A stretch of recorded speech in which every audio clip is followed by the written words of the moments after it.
يا معاشر المسلمين رحمكم الله.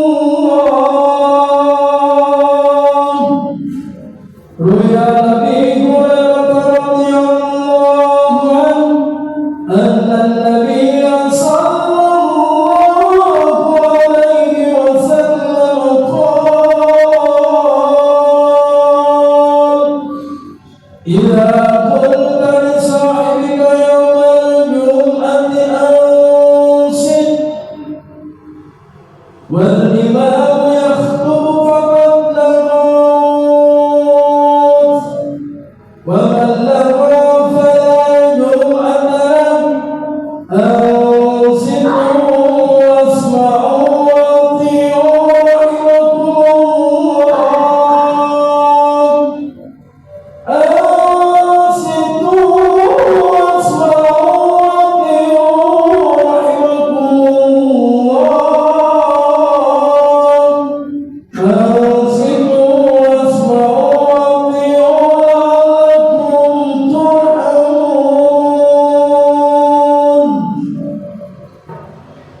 اللهم صل على محمد.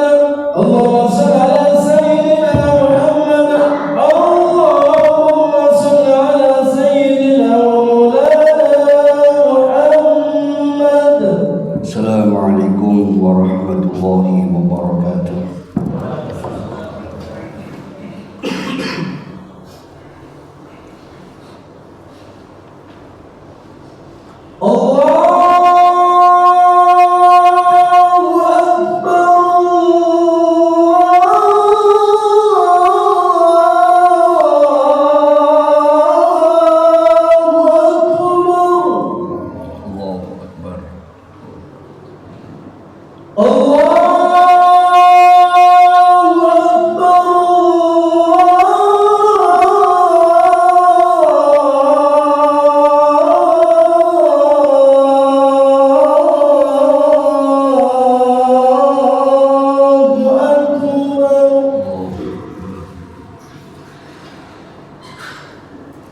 أشهد أن لا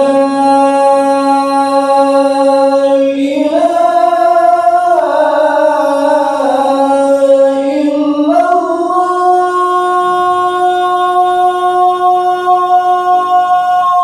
أشهد أن لا إله إلا الله أشهد أن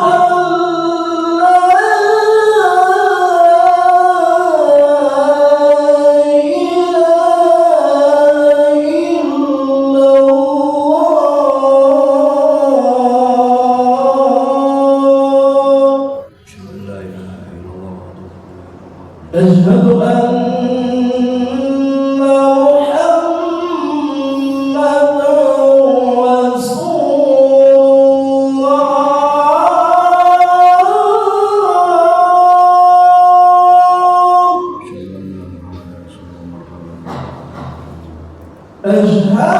محمدًا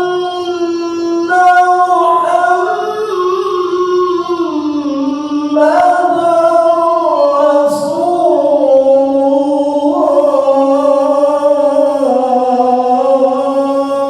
أشهد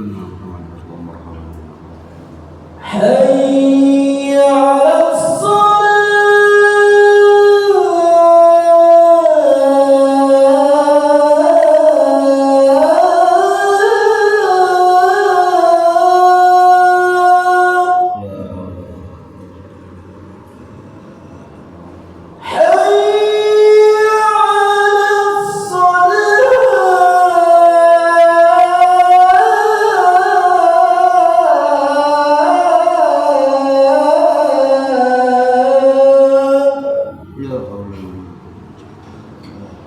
حي على الفلاح. حي على الفلاح.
Alhamdulillah. Alhamdulillahil malikil alam dil jalali wal ikram, alladhi ja'ala awwalu nabiyyihi nurahu wal akhira ba'sa, nujumul huda wa masabihil dhulam. Wassalatu wassalam ala sayyidina al-mahbub Muhammadin sallallahu alaihi wasallam sahihil islam manbi'il ilm wal hikam, wa ala alihi al-kiram wa ashabil afqam sallallahu alaihi wa ala alihi wa sahbihi ma damatil lawhu wal kalam. Amma ba'd, sadaqa rasulul ladil qail an hadratil malikil jalil dil izzati wal kibriyai wal udma, qul in kuntum tuhibbunallah fattabi'uni yuhibbukumullah. Ala la imana liman la mahabbata la, ala la imana liman la mahabbata la, ala la imana liman la mahabbata la. Ayyuhal hadirun, ittaqullaha wa tanzur nafsum ma qaddamat lighad, wattaqullaha innallaha khabirum bima ta'malun. Hadirin sidang jamaah Jumat Masjid Firdaus yang dimuliakan oleh Allah Subhanahu wa taala. 79 tahun yang lalu bangsa kita telah memproklamirkan kemerdekaannya dari ratusan tahun dari penjajahan bangsa-bangsa lain. Setiap khatib yang berdiri di atas mimbar ini senantiasa memberikan wasiat yang wajib menjadi rukunnya khutbah, yaitu wasiat takwa. Dan hanya jalan takwalah 79 tahun yang lalu para pendahulu dari pahlawan-pahlawan bangsa kita, leluhur-leluhur bangsa kita berhasil merebut kemerdekaan. Tidak ada jalan sutra yang mengantarkan kita kepada hakikat kebahagiaan yang hakiki kecuali yaitu takwa yang haqqa tuqati. Takwa yang sebenar-sebenarnya takwa, yaitu menghilangkan semua pamrih. Wa ma umiru illa liya'budullaha mukhlishina lahuddin. Tiadalah aku, kata Allah, memberikan pembelajaran dari setiap risalah agama yang aku berikan kecuali belajar mengikhlaskan segala sesuatu dari pengabdian secara totalitas kepada Allah Subhanahu wa taala sebagai tujuan daripada penciptaan. Tujuan penciptaan dari dunia seisinya adalah wa ma khalaqtul jinna wal insa illa liya'budun, yaitu pengabdian secara totalitas kepada Allah. Mana mungkin kita ini mampu mengabdi secara totalitas sebelum kita mengenal Allah Subhanahu wa taala. Sehingga Sayyidina Ali mengatakan awwaluddin ma'rifatullah, awal daripada agama adalah kenal kepada Allah Subhanahu wa taala. Hadirin, hakikat dari sebuah kemerdekaan bukan saja secara institusi, yaitu kemenangan kita melawan para penjajah dan mengembalikan harkat dan martabat bangsa kita untuk sejajar kepada bangsa yang lain. Tapi hakikat sebuah kemerdekaan itu ada dua. Yang pertama, jika diri seseorang itu mampu memiliki jiwa berterima kasih kepada Allah Subhanahu wa taala, memiliki jiwa syukur kepada Allah. La in syakartum la'azidannakum. Bagi mereka-mereka yang pandai bersyukur, yaitu mereka-mereka mengembalikan segala anugerah yang diberikan Allah kembali kepada Allah Ta'ala, maka mereka-mereka lah yang akan mendapatkan kemenangan dan kemerdekaan yang hakiki. Orang yang pandai bersyukur senantiasa sadar diri bahwa dia tidak akan mampu kecuali hanya dengan kemampuan yang diberikan oleh Allah Subhanahu wa taala. Sehingga Imam Nawawi mengatakan hakikatu syukri al-i'tirafu bi ni'matil mun'im ma'adazimi. Yang dikatakan syukur adalah mengembalikan segala sesuatu dari pemberian sang pemberi kepada sang pemberi. Allah kasih kita kesempatan, Allah jadikan kesempatan itu untuk ibadah. Allah kasih kita rezeki, Allah jadikan rezeki itu untuk ibadah. Allah kasih kita usia itu kita jadikan untuk ibadah. Allah kasih kita anak, maka anak itu kita jalankan untuk ibadah kepada Allah. Dan semua pemberian kepada Allah kita kembalikan kepada Allah Subhanahu wa ta'ala. Hadirin, bagaimana mungkin kita bisa melihat umat-umat terdahulu yang lebih jauh lebih kuat daripada kita, umat-umat yang lebih berjaya daripada kita, umat-umat yang lebih modern daripada kita, umat-umat yang lebih maju daripada kita, tetapi sama Allah dilibas sedemikian dalam waktu yang cepat hanya lantaran mereka kufur kepada Allah Subhanahu wa taala. Pada saat Nabiullah Musa alaihi salam diperintah oleh Allah taala untuk menghancurkan kekuasaan Fir'aun laknatullah alaih, maka tidak waktu lama Allah taala menghancurkannya, sehingga Allah mengabadikan fama bakat alaihimus sama wal 'ad wa ma kanu munzarin. Bagaimana langit dan bumi menangis saat melihat Fir'aun diadab oleh Allah Subhanahu wa taala sedemikian kejinya. Dan pada satu riwayat dikatakan iblis itu pernah merasa ngeri. Iblis itu pernah merasa takut saat mendengar Fir'aun mengatakan ana rabbul a'la, saya adalah Tuhan yang maha tinggi. Pada akhirnya orang yang tidak bisa syukur kepada Allah, dia tidak memiliki batasan di dalam kehidupannya. Dia tidak memberikan norma di dalam hidupnya. Dia tidak beretika dalam hidupnya. Kal an'am bal hum adall, lebih hina daripada hewan. Aturan agama hanya dijadikan sebagai aturan seremonial, adat istiadat. Aturan-aturan dari langit yang diberikan oleh Allah kepada Rasulullah hanya dijadikan sebuah aksesoris dalam kehidupan mereka. Mereka tidak memiliki rambu-rambu dalam kehidupannya. Halal dan haram tidak menjadi ukuran. Mereka tidak lagi punya rasa takut walaupun sholat. Mereka tidak lagi punya rasa malu walaupun mereka berzikir. Mereka tidak lagi pernah menangisi dosa-dosanya walaupun mereka itu membaca Al-Quranul Karim. Sehingga muncul dari tidak rasa terima kasih ini, yaitu perasaan tidak mengerti rasa malu kepada Allah Subhanahu wa taala. Kehancuran di dunia ini lantaran satu sebab, yaitu mereka tidak memiliki rasa terima kasih kepada Allah, yang akhirnya muncul perasaan tidak memiliki rasa malu kepada Allah Ta'ala. Rasul mengatakan sayakunu fi akhir zaman khasfu wa qatfun wa mashun. Akan datang satu zaman nanti, satu peristiwa, yaitu di mana Allah memberikan adab yang dengan tiba-tiba, yaitu mereka diberikan bencana alam dengan tiba-tiba, peperangan dengan tiba-tiba, penyakit menular tiba-tiba, semuanya serba tiba-tiba. Kila sahabat bertanya, wa mata dzalik ya Rasulullah, kapan saat itu akan datang? Rasul mengatakan qala idza waharatil ma'azifa wal qainatu wastuhillatil khamr. Rasul mengatakan di saat itu akan terjadi apa yang saya sampaikan, di mana Allah memberikan musibah dengan tiba-tiba tanpa ada persiapan dan tanda-tanda apapun. Dan ini sudah terjadi. Bagaimana musim ini tidak mampu diprediksi, bagaimana ekonomi tak mampu diprediksi, bagaimana keamanan dunia ini tidak mampu diprediksi, bagaimana iklim tidak mampu diprediksi. Ini disebabkan, kata Rasulullah SAW, akan datang satu masa nanti ketika alat-alat musik dan perempuan sudah tidak memiliki rasa malu. Dan yang kedua, khamr dijadikan sesuatu yang halal. Dari hadis ini bisa kita lihat, saat ini orang bermaksiat, mereka mengatakan ini adalah hak saya.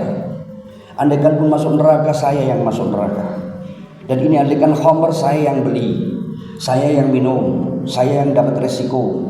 Mereka tak punya lagi rasa malu. Perzinahan di mana-mana. Bisa kita melihat sendiri. Zaman saya dulu di saat mondok, mereka-mereka yang bermaksiat itu minimal sembunyi-sembunyi. Sekarang tidak, saudara. Kadang-kadang direkam, kadang-kadang dimasukkan YouTube, kadang-kadang dimasukkan media sosial. Jika itu terjadi, kata Rasulullah, maka Allah pun akan memberikan musibah yang dengan tiba-tiba. Bencana alam tiba-tiba, penyakit tiba-tiba, kehancuran tiba-tiba. Yang kedua, hakikat daripada kemerdekaan, yaitu terbebasnya seseorang merdeka dari jajahan hawa nafsunya. Musuh yang paling besar yaitu melawan diri kita sendiri. Musuh yang paling besar yaitu melawan kebodohan diri kita sendiri. Saat orang lain menganggap kita baik, Allah tutupi aib-aib kita. Saat orang lain memanggil kita dengan panggilan kehormatan, Allah tutupi kejelekan kita. Hari ini tidak ada satupun mereka-mereka yang di luar sana menganggap kita yang duduk di sini adalah orang yang buruk. Mereka pasti menganggap itulah orang-orang yang beriman. Dari hari Jumat mereka duduk melaksanakan sholat, mendengarkan khutbah. Padahal di balik itu semua, kita mungkin jauh lebih buruk dari mereka yang menyangka kita ini baik. Hadirin, kemerdekaan yang hakiki, yaitu mampu kita terbebas dari hawa nafsu kita. Allah berfirman, afara'aita man ittakhadha ilahahu hawahu wa adallahu Allahu ala ilm. Allah mengatakan, tidaklah mereka merasa bahwa telah mempertuhankan hawa nafsu mereka, dan Allah mengatakan, aku tidak akan sulit menghancurkan mereka di dalam keilmuan mereka. Walaupun mereka canggih, modern, bagi Allah tidaklah sesuatu yang sulit. Bagaimana Raja Namrud laknatullah alaih, di saat Allah mengutus nyamuk untuk menghancurkan Raja Namrud. Raja Namrud itu adalah raja yang terkuat. Beliau itu mampu mengalahkan 1000 ekor gajah. Beliau saking kuatnya, dia membangun kerajaannya dengan tangannya sendiri, mengangkat semuanya dengan tangannya sendiri. Tapi dia hancur dan mati hanya karena seekor nyamuk yang berkaki satu. Suatu ketika Allah mengutus satu nyamuk yang cacat. Dia bersayap satu dan berkaki satu. Wahai nyamuk, kau kutugaskan untuk menghancurkan Namrud. Ya Rabb, saya ini hewan yang paling kecil, sedangkan saya ini cacat. Bagaimana mungkin saya menghancurkan Raja Namrud? Kata Allah Ta'ala, masuklah di telinganya dan gigit semua otaknya. Sehingga Raja Namrud dalam keadaan gatal, tidak bisa garuk, tidak bisa dia itu menghancurkan nyamuk yang ada dalam otaknya. Sampailah dia mati dalam keadaan hancur otaknya karena satu ekor nyamuk yang cacat. Semoga Allah Subhanahu wa Ta'ala menyadarkan kita bahwa peradaban manusia yang semakin modern menjadikan pola kehidupan manusia semakin merdeka dengan kebebasan yang salah kaprah, kemerdekaan yang tidak bermoral, kemerdekaan yang tidak beretika, kemerdekaan yang tidak memiliki batas, kemerdekaan yang tidak agamis, menjadikan manusia menjadi sumber kerusakan di muka bumi. Dhaharal fasadu fil bari wal bahri bima kasabat aydinas. Kehancuran yang terjadi di daratan dan di lautan itu disebabkan oleh tangan manusia sendiri. Barakallahu li wa lakum fil Qur'anil azim wa nafa'ani wa iyyakum bima fihi minal ayati wa dzikril hakim wa taqabbal minni wa minkum tilawatahu innahu was-sami'ul alim. Wa rabbil fil wa anta khairur rahimin. Allahumma salli wa sallim wa barik ala sayyidina Muhammad.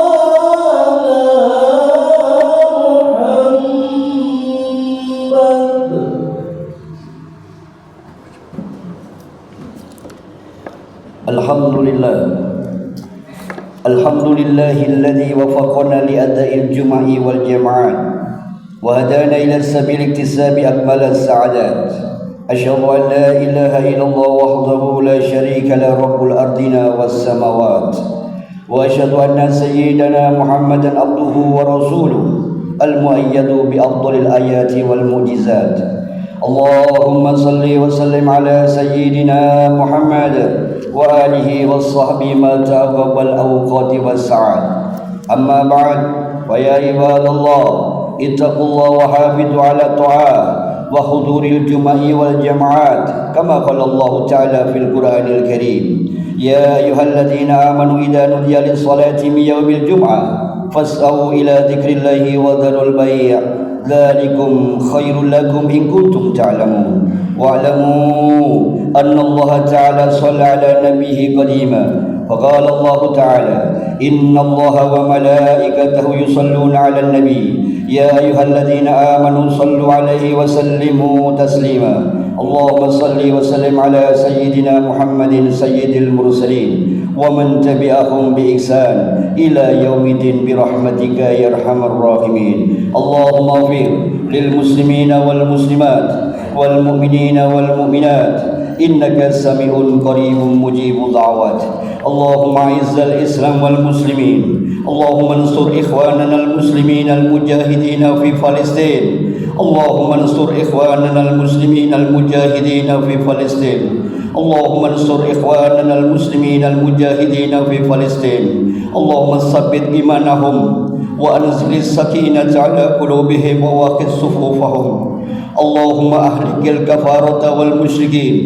اللهم ادمر اليهود وإسرائيل وشتت شملهم وفرق جمعهم. اللهم انصر على المجاهدين أعدائنا يا الله وأعداء الدين برحمتك يا عزيز يا غفار.